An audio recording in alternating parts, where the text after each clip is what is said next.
Hello everyone, welcome back to diving into Doctor Who on this It's a Wonderful Podcast YouTube channel, and of course on the It's a Wonderful Podcast feed, wherever you may be listening to this episode today. It's very, very exciting today, Jeannine, with the episodes we have to talk about. It's not our first two-parter, even though we are, of course, still in season 1 of the Doctor Who 2005 revival, NuWho, the 9th Doctor era, whatever you choose to call it. But it is, in fact, the first two-parter we're talking about the entirety of on the same episode. Yes. Of Doctor Who, which has fit very particularly nicely for this particular story, I think, because it's a significant story in more than one way.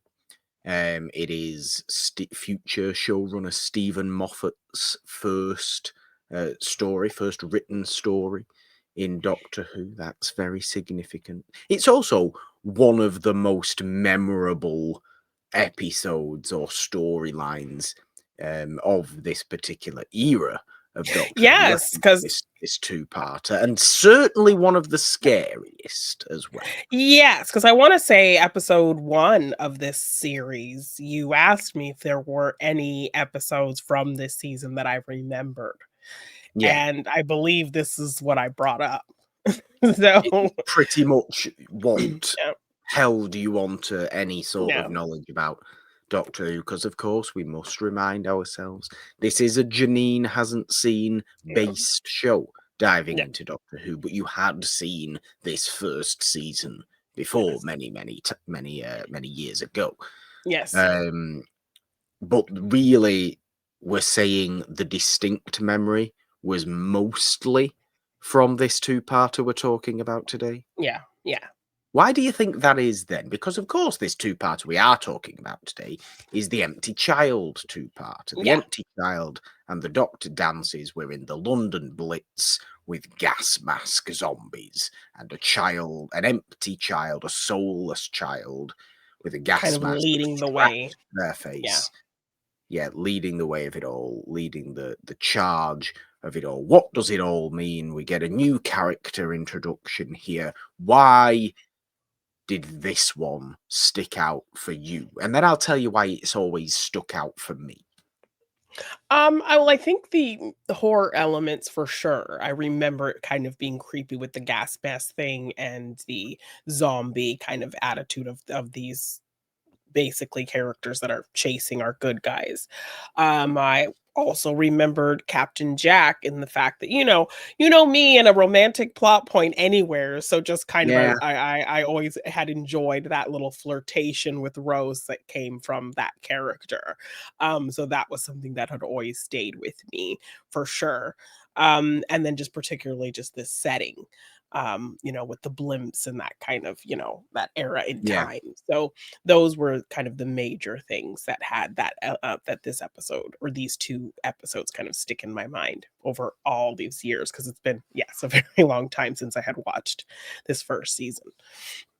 So since obviously watching the majority of season 1 that we have done now, we've got 3 episodes of season 1 left, only 3 episodes of Christopher Eccleston's Doctor. I know! After this as well, which is always an eternal sadness, but you always are also, once you read into anything and everything about the production of season 1, and once you hear anything and everything Christopher Eccleston has said about Doctor Who since, you fully get why there's only one season with him as a Doctor. He still loves Doctor Who, loves the fans of Doctor Who, frankly despises the producers of Doctor Who more than I've ever known any actor to actively despise a set of producers Yes, before. and publicly discuss as well. Just really Yeah. publicly discuss. He's a very outspoken person, Christopher Mhm. Eccleston. Outspoken in a very good way. A great Yes, yeah. supporter of many wonderful things. Yes, he's not just trying to, like, spill tea or be gossipy, he's really just kind of speaking his truth. Yeah. So it is always a shame, but we Mhm. get episodes like the two-parter we are dealing with today. But obviously, since watching the rest of season 1 up until this point, does the Empty Child two-parter still stick out as a very, very high point of this season for you? Because of course we've got like Dalek in there as well. Yeah, Dalek Father's was Day great. from Mhm. last, from last Yes. time. Not necessarily the long game. The lesson about Yeah. that, the better. So Yeah. Father's Day was great. You enjoyed that. Earlier on, even we had fun with the Slovene Mhm. and and things. So does it still feel like that high point of this season? Obviously, before we get into the next, the final 3 episodes Yes. of the Yeah. season. Yeah, these episodes definitely feel like a high. It's a really great setup. I like moments when we have the Doctor and Rose kind of separated and figuring things out before kind of coming back together. And then, of course, I think the episodes that really work are when we kind of bringing a new character and they kind of ingratiate into the team dynamic really well. And so kind of coming off episodes where we had a character who couldn't really do that. um it was a refreshing Yeah, kind of true. thing to see a character who could really seamlessly join them, and you kind of want him to be kind of part of the mix.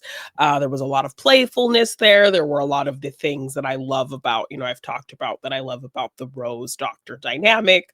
That it's not inherently romantic, but there's still this like deep care there. So there is kind of this fun jealousy that happens on the level of like, oh, she's giving her attention to somebody else, Yes. kind of thing. Or her kind of the comparison of him to another guy who kind of comes in, and his attitude towards it is always kind of this fun, playful attitude I love to see. Um, so yeah, I think definitely still hitting a high peak of kind of the highest episodes that we've had so far in this season. It's really Yeah. matching that I well for me. Yeah, definitely. Like I said, it's always been somewhat of a high point for me because I always believe Doctor Who should have a certain level of scariness to it. Hmm. Scariness, silliness, and smart sci-fi is Yes. Doctor Who's perfect blend, and I Yeah. think this two-parter nails all of that because it's actively silly. Like a lot of Hmm. what particularly Captain Jack Harkness is doing is very silly and very campy and keeping in Yes. tone with this first Russell T Davies era of Doctor Who 100%. I think he as a character is such a massive kind of tonal definer of this series because he's so outrageously campy and Yeah. kind of, A little over the for lack of top a better and yeah. word, horny all the time. Yeah. That this kind of era of Doctor Who, you maybe forget until you watch it again. It kind of is like a lot, surprisingly, of that. It gives that sort of energy, Yes. and he's a really strong. Now that he's in the show, he's a really strong part of that. Should also be said now that we've been introduced to Jack Harkness, there is the spin-off with Jack Harkness that comes slightly later, not immediately after his first introduction here, but it's the Torchwood spin-off. It will Mm. come later on. Torchwood will come to mean something in season 2 once we get there, as an idea, as a concept, as a, I suppose, unit, Mhm. as an institution. So, and Jack Harkness leads that spin-off series, which was aimed more towards a slightly older audience. It's Okay. definitely ramping up the I suppose, sexiness of Okay. what Jack Harkness brings as a character and things Yeah. like that. But I don't think we can also mention Jack Harkness in his first appearance here without talking about a little bit of controversy when it comes to the actor John Barrowman on the set Yeah. of Yeah. Doctor Who. There was a little bit of the Louis C.K. about him, shall we say? Yes, yes, exposure of himself Yes, to other cast and crew members and that whole kind of which thing, misconduct. Yeah. yes, um, which I always found incredibly disheartening to learn Yeah. because I think as a character, he's really, really fun Mhm. as a Yeah. character. He plays that character very, very well, and it's a shame that it's kind of sullied, Tarnished. Yeah, mhm. tarnished with this unfortunate. Well, I get you're playing a character that is that way inclined, but it Yeah. doesn't invite you, the Y person, to be that to do way. that in life. Yeah. Yes. It's a little bit sad when once you learn that, I suppose. Yeah. But you can forget about it, or you can keep it in your mind, and you can watch it uncomfortably. You can choose to not watch it. You do whatever you want with it. Mhm. We're not here to Yeah. give Yeah. To tell any, you how you know, to feel about it, to judge precise you if you want to watch it or enjoy it still for what it is and what it was, and yeah. precisely. It is just it's an important point to bring up. Exactly. Yes. We don't wanna ignore it Given that completely. Yeah. No, given that obviously Jack Harkness is now in the show and sticks around in the world of Doctor Who for some time to Yeah. come. So mainly with the Torchwood spin-off, but he shows up, a reasonable amount of times again for him to be significant enough. So Yeah. let's get into directly the Okay. episodes we have to talk about today, Jeannine. Starting, of course, with episode 9 of season 1, The Empty Child. I will give the synopsis, which is chasing a metallic object through the time vortex. The Ninth Doctor and Rose arrive in London during the Blitz. While Rose meets Captain Jack Harkness, the dashing time agent responsible for bringing the object, the Doctor finds a group of homeless children terrorized by Jamie, an empty child wearing a gas mask. So obviously, you've spoken about you're always inclined to the romantic plot in anything going on. Yeah. Yeah. Do we find Rose and Jax coming together very exciting then? Is it interesting? Is it, oh, there could be Yes. something there? Have we totally forgotten about Mickey? Yes, kind of. Because, when they are kind of passing back and forth the card that kind of tells you what you want the person to see, and then those kinds of things are revealed. And Rose kind of in her head, she's projecting all of these things that are speaking to, she's single, she's not really with anybody.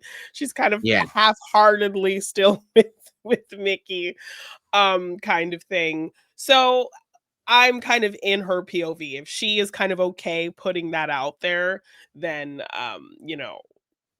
his character is not inherently being any kind of scoundrel if she's kind of open, to something like that. No, I So mean, ultimately, it's a fairly heroic moment from Jack in yeah. saving Rose because Yes. she ends up dangling on this airship There's off this rope yeah, in the middle of, you know, a a a a blitz, crazy like in the middle of a load of airstrike German happening. bombing. Yeah, It's exactly. Yeah. insane, really. Wearing a Yeah, big Union Jack flag on her sure. Yeah. T-shirt, which, if you were doing that today, I feel like in a certain time, I feel like this was a Spice Girls thing as well, wasn't it? Oh, Like, you yeah. could get Mhm. away with wearing the Union Jack, and it would just be like, "Oh, yeah, you're from Britain, it's cool." Recently, like, the worst type of people have been putting the flag up everywhere, and Oh, really? It's kinda been for co-opted. certain reasons. Mm. Oh, Um, okay. So, which we don't need to get into here, No, and no, no. this isn't a political podcast, No. But but there are some th- political implications in her wearing it in this time period, so of there's course, well, kind of of that. course, there is. It's the Yeah. war, right? Yes, Yeah, of course. exactly. The last Um, thing you'd want is for a load of Nazi bombers to be to flying see where towards your you, and then allegiances you lie. there just wearing the flag. You're saying, Exactly. okay, you're an easy target, aren't you? So Jack, Yes. Jack saves her from all this in this fairly Yes. chaotic And opening. yes, and so I like that it's not this, like, completely forward romantic thing, but it's like this playful kind of flirtation. So I like that they keep it light and it's playful and fun, and then, it kind of leads into a cute moment of her bringing it up to the doctor.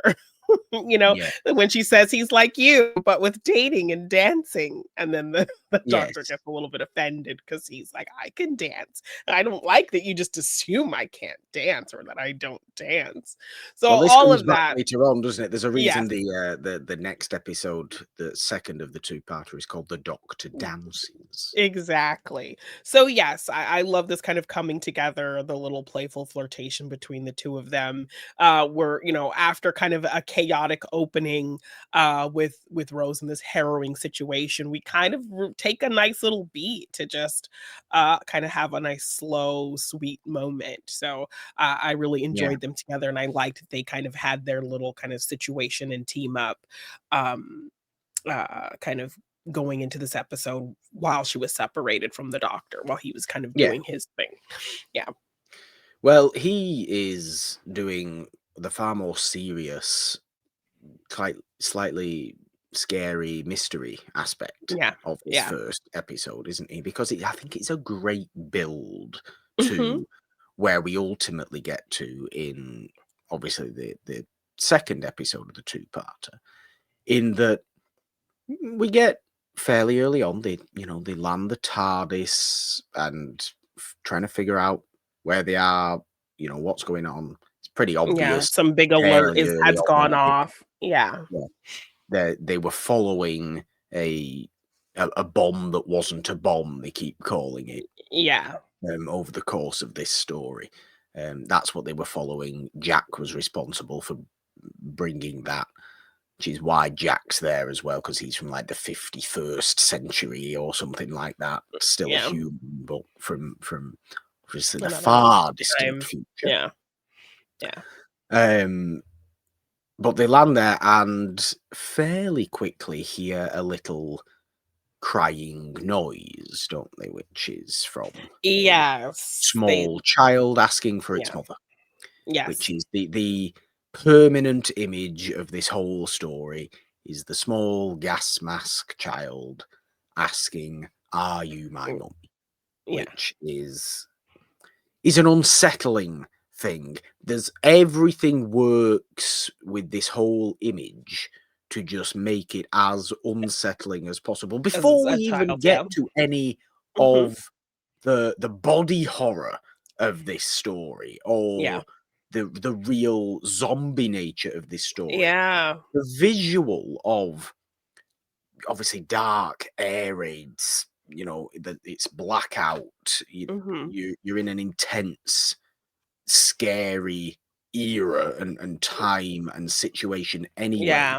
and then you compound that with just this lone, creepy looking child in the obviously creepy looking gas mask, because gas Yeah. masks looked creepy anyway. Yes, but with this innocent call that it's just constantly repeating. Yes. Yeah. You can't say anything else. You have no idea why it's not saying anything else, but it is just relentless. And then we Yeah. learn that people are actively terrified of it. They realize that something is off Yeah. about this child, this empty child.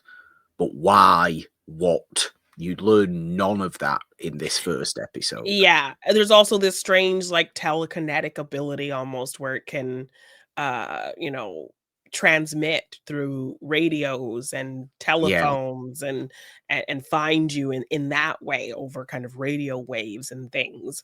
So the Yeah. phone on the It's the TARDIS, which is typewriter not that writes on its yes. own and things like that. Yes, and that plays into a really kind of scary scene. Because yeah, the doctor gets the first sensibility of that when the phone for the TARDIS starts ringing and he's very confused because it's not hooked up to anything. Yeah. And a girl just shows up and tells him don't answer it.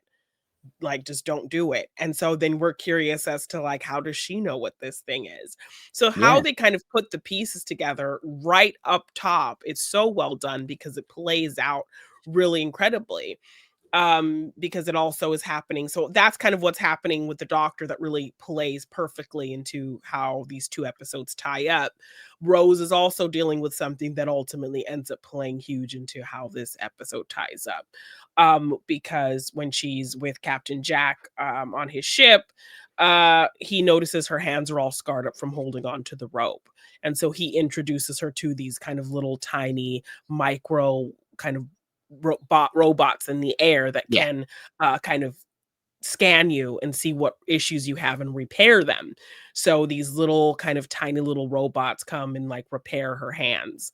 And so we don't really think anything of it. We're like, okay, yeah, it's just some Doctor Who fun science, whatever. But that's something that is huge, kind of going into the Yeah. finale of the episode. So I love that they give Rose and the Doctor separately these elements that will be very important by the end that you kind of think are just not maybe gonna play in all that much, but ultimately end up being huge as the story kind of gets told.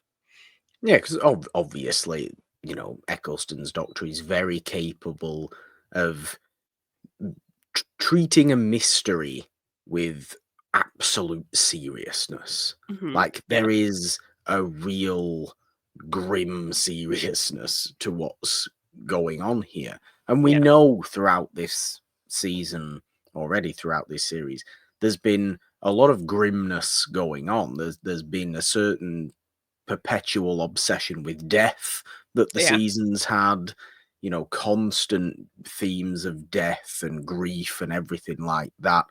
And you yeah, feel like now you're almost at another peak of that because you're in the middle of the Blitz in London yeah, when so many people are dying. It's the war, it's absolute death all around, and you're yeah, actively in a bombing night, an air raid night that yeah, is you can't escape that.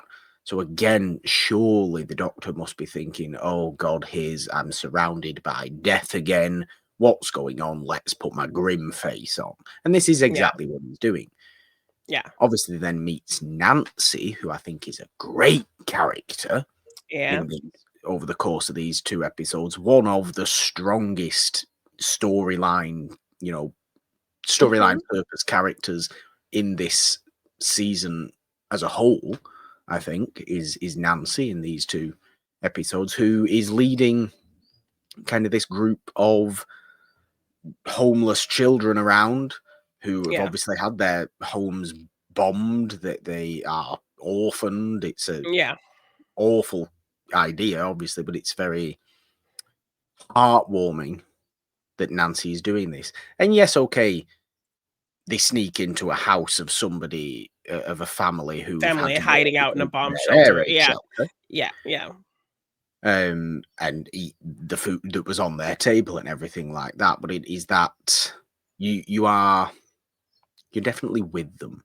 You're definitely yeah, endeared to them, and the Doctor's yeah, endeared to them. Yes, he's trying to figure out what's going on because Nancy yeah. even already seems to know more than she's More letting than she's letting on. Yeah, and there's even kind of, some more context and thought that goes into the choices she makes as we learn in the next episode, that this family there's more to why she kind of chose this family in this house yeah. to do her kind of little routine to. So, um which also kind of makes her a more noble character as well. So yeah, I love that he kind of clocks something interesting with her, and it's clear that yeah, she's more involved and more important to kind of learn from than you might think. Yeah, and then we obviously get that kind of first, I suppose, zombie scene, which you could Yeah, call it. There's not hordes of them, but it is just that original empty child yeah, um, trying to get into this house that yeah, Nancy and these other kids and the doctor are in. Constantly, "Are you my mummy, mummy?" Constantly calling this, tries putting yeah. its hand through the Through it. letterbox. It's Yeah. really, and everybody's just like, "Get away from it! Don't touch it! Don't Yes, go! right? Run away! Run away! Run away!" Yeah, And and you're the doctor thinking, just you have no constantly idea. asking questions. Yeah, Yeah, the doctor constantly asking questions. You have no idea how dangerous this empty child is. You have mhm, no idea what this empty child is, why everybody is so terrified of it. But you just have to know that they are for the scare factor of it to be yeah, doubled. Because yeah, as we've said, it looks creepy anyway. It's a creepy setting. The visual is creepy. The situation is creepy and everybody's terrified of it. So yeah. obviously, this all compounds into really effective horror. Yes, because then even the phone in the house starts ringing, and she's telling him, "Yeah, it's him, don't answer the phone." But the doctor and his infinite, curiosity and wanting to know things, which is something that always is just like a great reminder from the doctor in general. Because, like, in a lot of situations, I think you could feel like, I don't want to, I'm too afraid to ask this question because I think it might be stupid or it might make me look stupid. Um, Yeah, but if you don't know, it's always smart to just ask the question. I think you look smarter when you are seeking knowledge and you want to know something and you're not trying to act like you know everything, and it'll, yeah.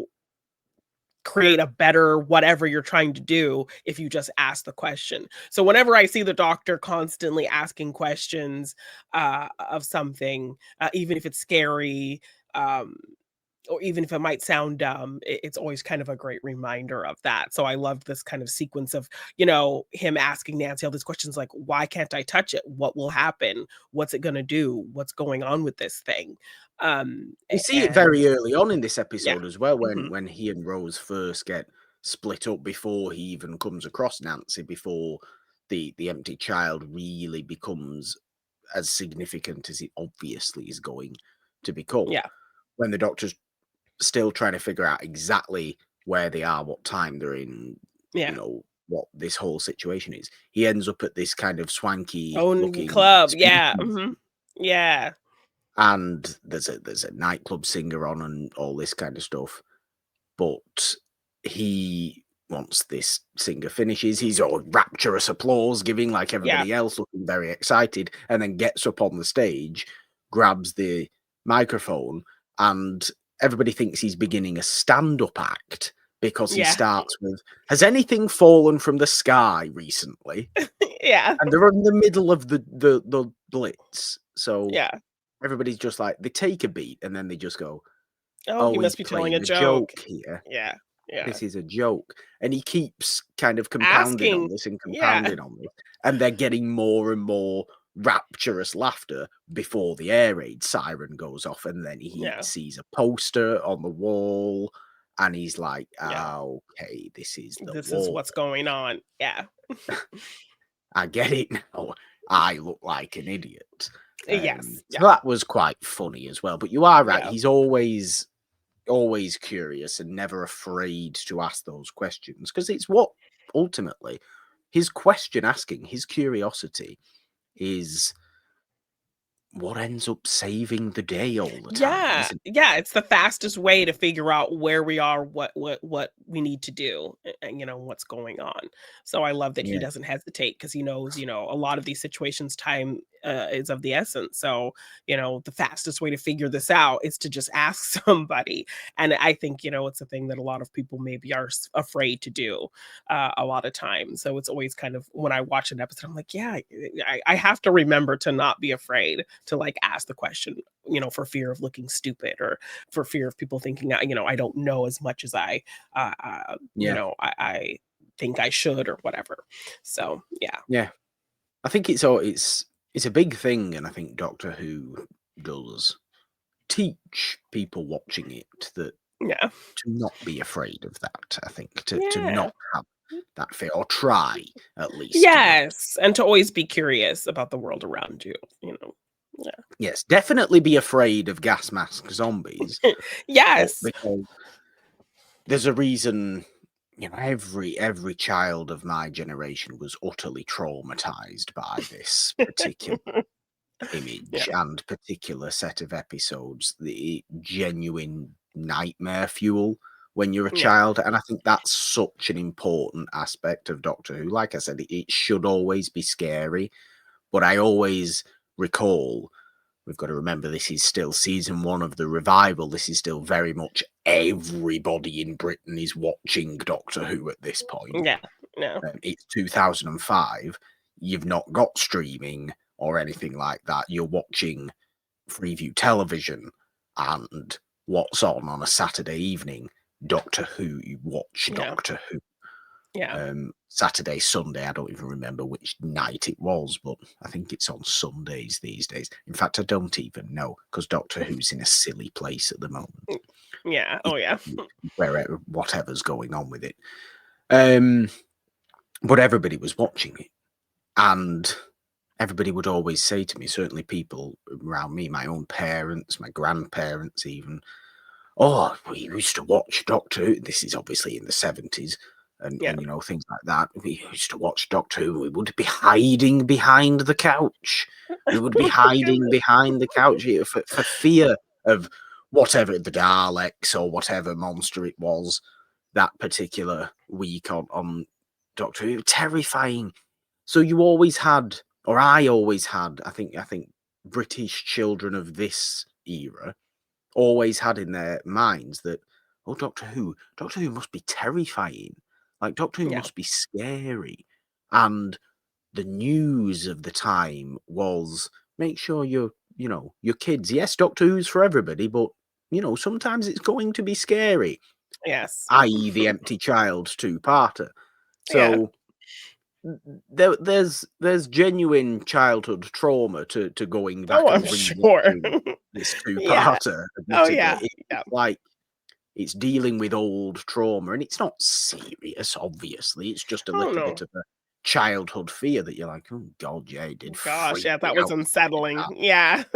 Yeah. And you know what? It freaks me out now. It freaked me out to watch some of the body horror going on. And yes, okay, as we constantly talk about, I think, over the course of this season of diving into Doctor Who, this series 1, the CG has not aged particularly well of this No. era, but it's still creepy, the body horror.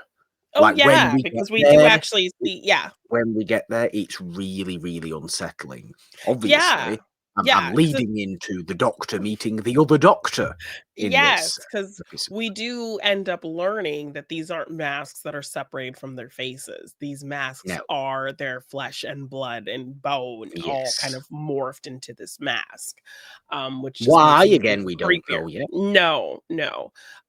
So yeah, Nancy ends up kind of mentioning to him another doctor who uh, has seen this and kind of can give you answers as to what is really going on here. And so the doctor goes to see this doctor, and yeah, Yay! And we now and then I get very excited because he's played by Richard Wilson, and I love Richard Wilson. okay. And we see patients in gas masks all laid in the beds, and the doctor's trying to understand what's going on with them, and they all have these similar wounds, a cut on the back of their hand, Yes. and all have these masks on. And so that's when the doctor does explain to our doctor that, um, yeah, these things are fused to them. These things are part of them, and it's an infection that comes from that expresses itself through kind of similar wounds, which is just so Yeah. kind of strange and it's hard to explain. Um, and then we see kind of all of them rise up in a very creepy way. We see the doctor, he's been infected as well. So we get to see kind of the transformation in progress. So he's kind of starts Yeah. with, he already is looking kind of sick and kind of coughing a little bit. And then hear him kind of start saying the words, mummy, mummy, are you my mummy? Yeah. And then his face morphs into the gas mask. Um, Yes. And yeah, yeah, it is really it's really, really unsettling. As I say, Yes. the effects maybe aren't great, but the concept of it and the creepiness of it Yeah, it is sells it very alone. Yes, the idea of it is enough to kind of help sell the not so great looking effect, and you still get that kind of creep factor from it for sure. you could take some frame stills from that particular morphing and it look actively terrible. Yeah, You could. But yeah. no, I do think it's very effective, and I love Richard Wilson's little role here. Obviously, I'm mostly a fan of him for being Victor Meldrew from One Foot in the Grave, everybody's favourite crotchety old man. Okay.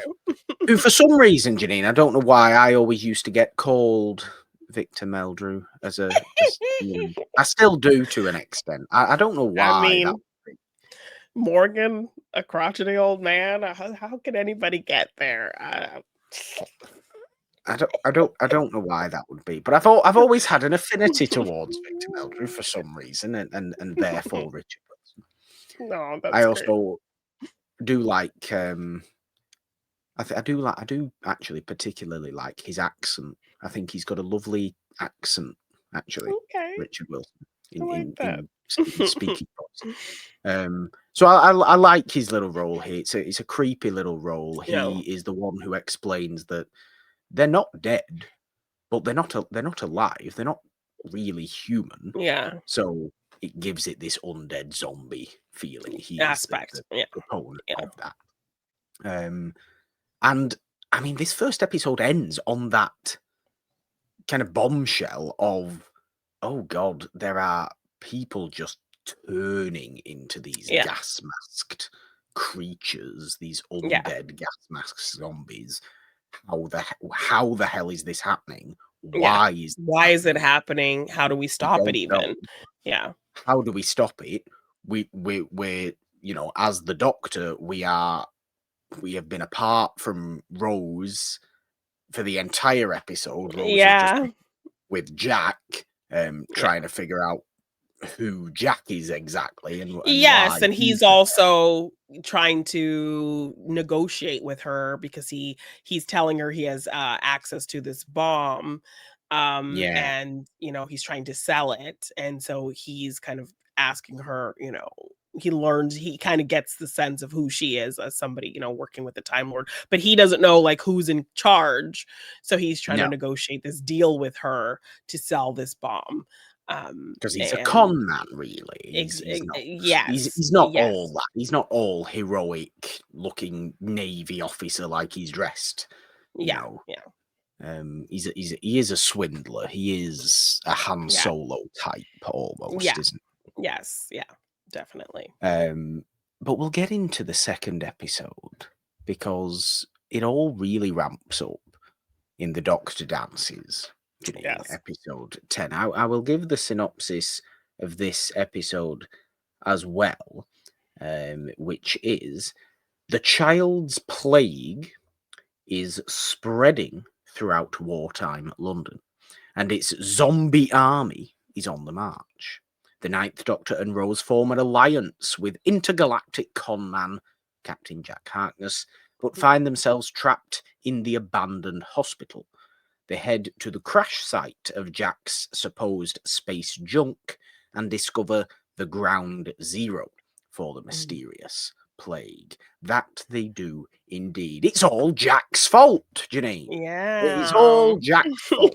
What's he doing there? Oh, he's only there to be the reason there's a zombie plague. Yeah, essentially. Why?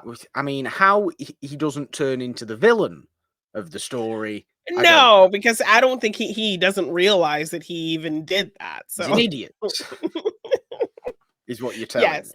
because this thing that he has, he thinks it's empty, and that's why he's trying to, like, that's why it's the con, because it's not, he thinks it's nothing, but he's trying to Yeah. say it's something, but then it actually turns out that it is something. So, inadvertent villain for bringing it there, but not realizing that it it is kind of more important than he thought it was. I Yes, think and he's also obviously it dealing does with help to save the situation. yes, he's also in a situation where he doesn't quite remember everything about himself. Like, he's No, dealing he with a doesn't. bit of a memory wipe. So he's like, this con man persona, like, because there is kind of an interesting moment with the doctor where he's like, "You don't trust me, but I don't know if that's warranted or not because I don't know if I was a trustworthy guy in my actual life because I don't remember who I was." So that's kind of an interesting element to kind of throw on this character as well. I would like you to remember that element of Jack Okay. Harkness, please, Jeannine. Okay. Remember the fact that he maybe doesn't quite know who he is, Okay. because there's a certain theory that is brought up in a later episode with Okay. Jack that he will bring up himself, and it provokes a reaction from the Doctor. An interesting, a kind of curious Mhm. reaction. It's never mentioned again after that. This concept, this idea, this Okay. theory that's going to come up. But I want to gather your thoughts on when it does, what your feelings on that would be, Okay. because I I think it's a fun one. I think if you look at certain, I think people who know Doctor Who will understand what I'm referring to here. I Okay. think I'm trying to be purposely vague about it, um, but I think it's a fun little one. Doesn't really mean anything, but can be a fun fan theory. I think some people do tend to take it over seriously and go, no, no, no, no, no, couldn't possibly happen. No, nonsense. Um, but again, these are the kind of people that just take everything within Doctor Who at absolute over levels of seriousness. And Okay. it's Doctor Who, very little of it makes any continuity sense. It's not going to make any continuity sense. Just take the Okay. stories for what they are and As move. they It's a, are. it's a Yeah. comic book Yes. structure in that way. You can't go for this long and it all make continuity sense, can Yeah. you? It would Yeah. just be nonsensical Yeah. if you tried figuring all that out. But I want you to keep in mind that maybe Jack doesn't fully know who he is. Okay. Um, and yes, just Hold keep that on in to mind. that. Okay. Okay.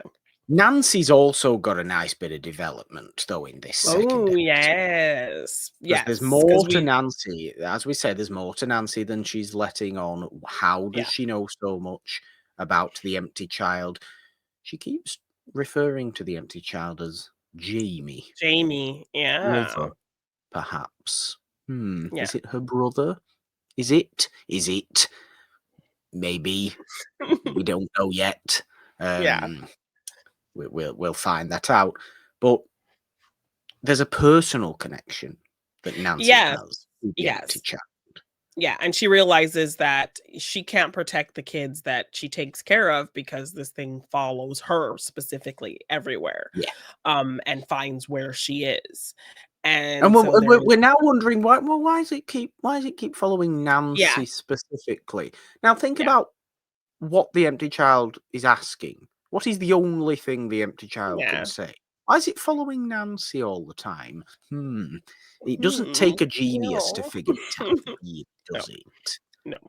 It just doesn't. She just doesn't want to say because it's Yeah. 1941 and it would be terrifying societally, Yes. Yeah, and it's a obviously. very interesting avenue to go down for sure. I mean, it Um is. I mean, we're alluding to, obviously, if you haven't got it by now, we're alluding to the fact that Nancy is actually the empty child's mother. Yes, and she looks fairly young, but once we kind of She get does. to the kind of climax of the episode, the gas mask zombies are kind of encroaching on our heroes. It looks like their It's numbers are kind of really, really scary. growing, and it's getting really scary. And the doctor clocks the situation.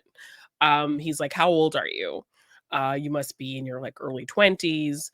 So, 5 years ago, 6 years ago, Yeah. the age of Jamie, this kid who's kind of leading all of this, so he asked, like, "How old were you, like, 5 or 6 years ago?" 15, 16. Um, and then kind of puts the pieces together. "You're not his sister, you're his mother, but you lied to him, you lied to Mm, everyone because in 1941, you could not be a 16-year-old single mother." no, That would have been a whole kind of shame, uh, kind of ridiculously spy so. yes, shamed 100%. So she lied to him and didn't tell him the truth about her being his mother and lied to everybody else. So really interesting to kind of factor in this plot point of kind of teenage pregnancy in the It is. 40s as kind of the crux of this whole situation. Um, it's kind of a serious topic to really to Yeah. make that kind of the kind of fixing point essentially of the episode and of the situation. So Well, to yeah, Nancy almost has to accept that about her yeah. own life in order Yeah. to, save Jamie and the Yes, rest of because it's her the having to group. answer that question honestly, because that's the question Yes, that is constantly being asked by him. And yes, so if she is open to answering it honestly, that will kind of be the bridge to potentially kind of figure out what is going on and why yeah, this is happening. So I really found it to be incredibly interesting that that was the route they chose to yeah. kind of be the fixing point of this episode was kind of a serious topic. It was. It So was a serious topic, but it results in a hell of a lot of happiness for the yes. Doctor, Mhm. which, oh my God, are we grateful to see because finally the Doctor, I mean, he proclaims, he exclaims, "Just this once, everybody lives." Yeah. He's running around celebrating that everybody's living Yes. at this point because Yes, because constantly throughout this whole series, this whole yeah. season, like he might have succeeded in escaping a particular situation that we've seen, or dealing with a problem in the moment, and then leaving the scene of wherever they're at, Mhm. planet, space station, Yeah. past, future, wherever, in a state of, content continuation. But he's not been able to actually save a lot of people. Yes, but And and then he's there's obviously and there's still grieving from the time war, as we exactly. And there's always even if he does save kind of a group of people in a situation, there's always an element mixed in there of a of group that he couldn't save. The group that's of kind of the course. one attacking the group that he ultimately saves is a group that lost everything because of the time war and because of essentially him Yeah, in his mind. So even if he is able to save a few lives, there's always some kind of underlying plot point that is a reminder of what he cost other people, or other yeah, groups, other, species. So yeah. here, He figures it out to obviously these little, like, nanobot things that Jack yes, that ended up yeah, releasing. He thought this bomb that wasn't a bomb was empty, obviously. mhm, Doctor essentially calls him an idiot. Of course, it's not yeah, empty. Can you not see all the little nanobots? No, I can't. I don't know what you're talking mm, about. But it's yeah, just this little, like, gold glowing sort of bling little light spots, being yeah, thing, yeah, that are causing. They're essentially like repair robots, aren't they? yeah, That's what they are. They're healing, yeah. kind of medical Yes, they robots. scan and repair what they think needs to be repaired. And they found Jamie with his gas mask on, Yes. dying and Yeah. asking for his mommy. And since they couldn't read his face, they repaired him and brought him back, but in the form with the gas mask because they couldn't read any human features. So they just Yeah. repaired in terms of making the gas mask a part of his actual physical face. And Um, because that's their goal, they want to then go around, and this is the middle of the Blitz, there's obviously going to be a lot of dead or dying people around. yes, so They that are was the just blueprint to swarming repair. around. Yes. And so Yeah. that is the blueprint to repair everyone in this fashion, because that's how they just misread how Yeah. to scan this person. And as he was dying, he's calling out for his mommy, so that's kind of the stunted spot where his brain was, Yeah. and so that's as far as the repair can kind of read and go. And I So really when like how it's not obviously like it's such a it's such a scary episode, as you say. It's such a Mhm. scary kind of monster. It feels terrifying. But there's no villainy there. There's no actual No. villainy Mm-mm. there. It's just a species doing what they are Yes, doing it's what a they very do. technical, no motive or any No. bias, anything like that. It's a completely just a technical thing that this entity does, it just doing their job. So But it's obviously going to be invasive and take over everything because there's that much death around. So exactly. they're going to just try and repair everybody in this same image, and thus building the army of gas mask zombies Yeah. that are only dangerous because if they touch you, you will become You become this one of empty them. shell of a thing. Yes, and you just Yeah, become an empty shell and forget everything about who you were as a person.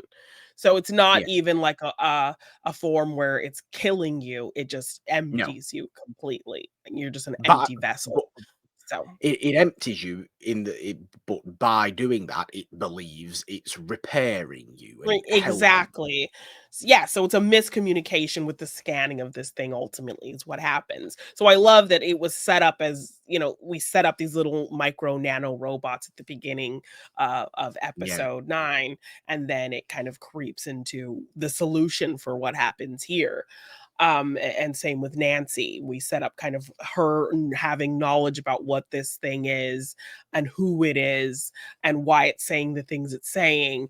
But all of that kind of is slowly revealed because of the shame that she holds for her place in all of this. And the doctor yeah, kind of giving her the confidence to be honest about that. And so she ultimately does reveal that she is Jamie's mother, and she opens her arms to him, and the doctor's tell is like, tell him who you are, tell him the truth about yeah, who you are, because that's why he's asking that question. So she's telling him who she is, and they're hugging, and then the micro robots kind of start swirling around them, and the doctor's getting like very excited, hoping that what he thinks will happen, that they yeah. will He's read kind pleading of them. with the Yes, nanobots, isn't he? he's Saying, like, "Come "Come on, on, figure it smart out." little nanobots." Yeah, figure it out, read the DNA, that they have matching DNA, that this is a human, and separate out this gas mask thing, and that Yeah, these are both from the same, uh, you know, human DNA. Please come on, figure it out. You're smart, you can do it. And as they kind of swirl around the two of them, they do ultimately end up figuring out what Jamie is and who he's connected to, and he can take off the mask and he becomes him again. And so yeah, ultimately it then goes and repairs everyone who has been infected, and the doctor is just completely elated that he was able to he save is. everybody, and nobody dies and everybody makes it out. But Everybody lives, including Richard Wilson's doctor as well, and some old woman who's concerned that when she went into Richard Wilson's hospital, she only had one leg and now she has two legs. And Richard Wilson's retort to that is, well, there is a war on, perhaps you miscounted, which I find really it's great. Yes. Yes. But there is a bomb that needs to be disposed of. And yes, an actual bomb. yes. So Captain Jack volunteers to take it away. And so we do kind of get this sense of probably who he was and that he is inherently good despite being this con man. Yeah, Um, he gets his and tractor beam on the bomb, doesn't he? and takes it, and it ends up being kind of this self-sacrifice situation where there's no option for him to get out of this alive. So he Rose kind of isn't just happy about this. Rose wants no, Jack. because he tells her goodbye, and she's like, "Why did he say goodbye?" And it's all in this kind of like chaos of them getting back on the TARDIS, and the doctor celebrating and being so happy. And then, Rose is kind of enjoying it with him for a minute, but then she realizes, oh, well, why did Captain Jack say goodbye? And then it cuts back to him, and he's talking to the computer on the ship, kind of going over all his options, and realizes, yeah, there's no really way he's getting out of this alive. So then he just has his little martini and accepts his fate. And then his door is opened to the TARDIS, and they Yes. let him on. So Jack is able to get on the TARDIS safely, and then they're still able to dispose of the bomb, and everything's happy. And then we get a cute kind of callback to the dancing, Yes. as the Doctor's trying to dance with Rose, but he doesn't seem like he knows what he's doing as much as he was talking it up before. And then when Jack kind of joins in, she's happy for him to cut in, but the Doctor's like, oh, it's just a different song, like a type of music that I'm used to dancing to. Yes, And so then exactly. he does not allow Jack to cut in, and actually ends up dancing with Rose at the end, and it's very cute. So It's very cute. I mean, even the TARDIS is dancing a little bit because it's Mhm. flashing various different lights Yeah. around its Mhm. own self, Yeah. which Yeah.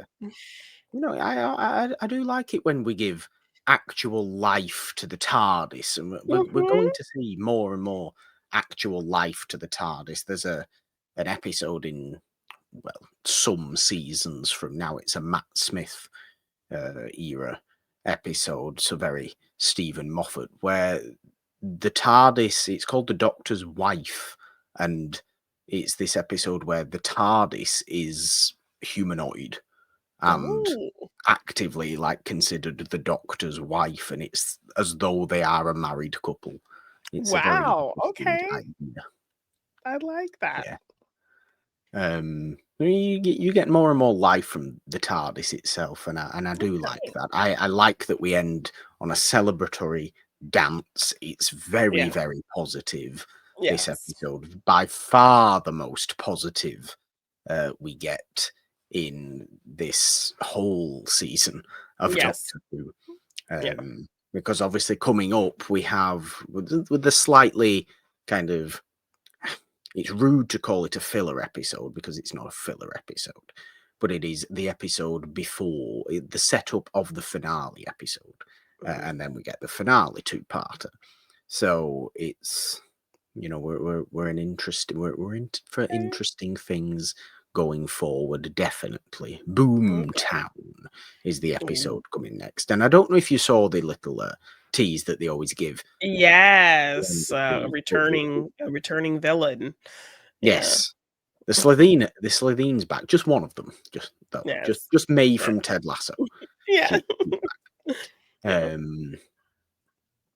For some reason. For some reason. I remember not too much about Okay. Boomtown as an episode, to Okay. be honest with you. So it'll be nice to rewatch again before the promised chaos of a finale two-parter.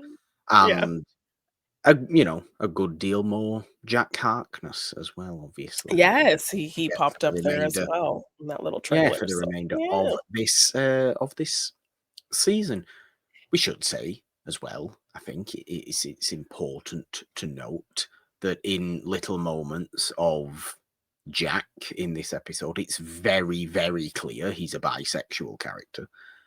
And mentions this in passing to various people, Rose, namely, kind of not necessarily directly, but I Yeah. think it's important to remember that this was 20 years ago and Doctor Who was Yeah. very, very bisexual 20 years ago. So why are you complaining that he's very, very bisexual now? No, I love that. No, Like, I love like why are you complaining that the show Yeah. is that now? Yeah. It was like When it that was like that 20 years all ago. that time ago, exactly, yes. And I mean, just in general, the kind of androgyny of what the Doctor represents Well, should exactly. already speak to that 100%. So, yeah. This is the same thing of people saying, "Oh, why is Doctor Who all this?" Whatever you want to call it. I'm not even going to use these words that people moan and say it Yeah, is yeah. um, these days. But then they don't realise that John Pertwee's Doctor, the third Doctor, was like incredibly anti-nationalist and Yeah. things like that. And it is just Yeah. like, what are you talking? That was in Yeah. the early 70s. So what are you Exactly. talking about? Yeah. Doctor Who was made originally by a British Asian and a woman as producers. So in the Yeah. 60s. So stop. Yeah. Stop thinking it was Exactly. something. Stop thinking it used to be To something be that it something else, yes, when there were always kind of tones and shades of these it was things that always this. are just more open now. Yeah, Yeah. It's literally always been about this. yeah, 100%. Ah, fun times in the Yay, Emperor Child and Doctor Dance's yes. two-parter, Jeannine, definitely. I Yay. do like it. I do like the historical settings, of course, Mhm. of Doctor Who as well. It will be a little while, I think, before we get the Second World War again. I want to say not until Matt Smith do we get the Second World War again Oh, as okay. a historical. I want to say that Victory of the Daleks, I think, is the episode. There's an army Dalek basically, who like a Okay. British army Dalek. It's weird. There's a British army Dalek. There's a group of them, and it's like with Churchill, and it's as though Churchill's in charge of just these few Daleks that are just basically servants for the British Army. It's a weird Okay. one, from what I can recall. It's a weird one. But it's always interesting to get a bit of historical Yeah. settings in Doctor Who. Definitely, we're excited though. I'm excited Yay. to get into the start of the finale of the Ninth Doctor era. Of course, next episode of Diving into Doctor Who won't just be Boomtown, but it will be the episode of Bad Wolf as well. Was there any Oh, Bad yeah. Wolf mentioning in this two-parter, Jeannine? I don't actually Not that recall I there was, and that I not find that I that odd, know of.